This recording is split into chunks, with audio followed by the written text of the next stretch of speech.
Scotland's serial killers. Peter Tobin. He was the drifter who changed his name, his accent and his postcode, but never his appetite for violence. Tobin was a man of many faces. To neighbours, he was a quiet handyman, a churchgoer, a dad. To police, he became one of the most reviled serial killers in modern Scottish history. A predator who travelled the UK hiding in plain sight, leaving a trail of bodies behind him. Peter Tobin was born in Johnston in 1946 and grew up in a large family. His criminal career began early with burglary, fraud and violence. But it was what he kept hidden that would make him infamous. His public mask was one of jobs and marriages. 3 wives, all of whom described him as controlling and brutal. Behind closed doors, he was a sadistic manipulator. And by the time he was finally caught, the true scale of his crimes was still only partly understood. His downfall began in 2006, after the disappearance of 23-year-old Angelika Kluk in Glasgow. She was a bright, kind Polish student working at St Patrick's Church where Tobin was a handyman. Her body was found days later, buried under the church floorboards. She had been raped, beaten and stabbed. Tobin, using an alias, had already fled. A nationwide manhunt led to his arrest in London, but Kluk's murder was just the start. As police dug deeper into Tobin's past, they discovered a monster hiding behind years of false identities and addresses. What followed became Operation Anagram, a UK-wide effort to trace every move Tobin made, every alias, every home, every missing person case that might link back to him. In 2007, officers excavated the garden of a modest house in Margate, Kent, a place Tobin once lived. What they uncovered shocked even seasoned detectives.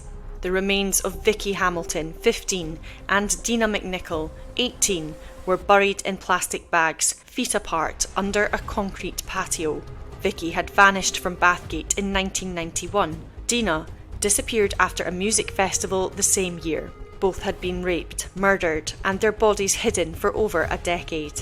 Tobin was convicted of all 3 murders and sentenced to life imprisonment, with judges making clear he would die behind bars. In prison, he boasted of killing dozens more. Linked to a string of unsolved disappearances, detectives suspected his body count could be as high as 48, a claim they could never fully prove. Tobin had used more than 40 aliases and moved between cities from Brighton to Glasgow. He had lived in hostels, church properties and rented flats. He was often on the fringes, connected to religious groups, rehab centres and odd jobs. He even worked briefly as a hospital porter. Every address had to be searched. Every missing person file had to be checked. The scale of the inquiry was unprecedented. Among many possible cases, Tobin was also looked at for possible links to the so-called Bible John killings in Glasgow in the late 1960s.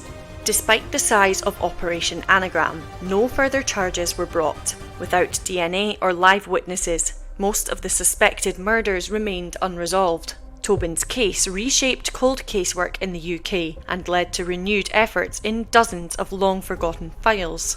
In his final years, Tobin was held in Edinburgh's Saughton prison. He faked illness regularly to avoid questioning. He was disliked by fellow inmates and watched closely. In 2022, he was transferred to hospital with multiple health issues. He died in October that year, aged 76. His ashes were scattered at sea. His death closed the door on many unsolved cases which are unlikely to ever be solved, leaving behind a trail of unanswered questions. Peter Tobin was no criminal mastermind. He wasn't clever, just mobile, manipulative, and lucky. He slipped through gaps in systems, moved frequently, and changed names as easily as he breathed. A predator who operated in plain sight, and who got away with murder for decades.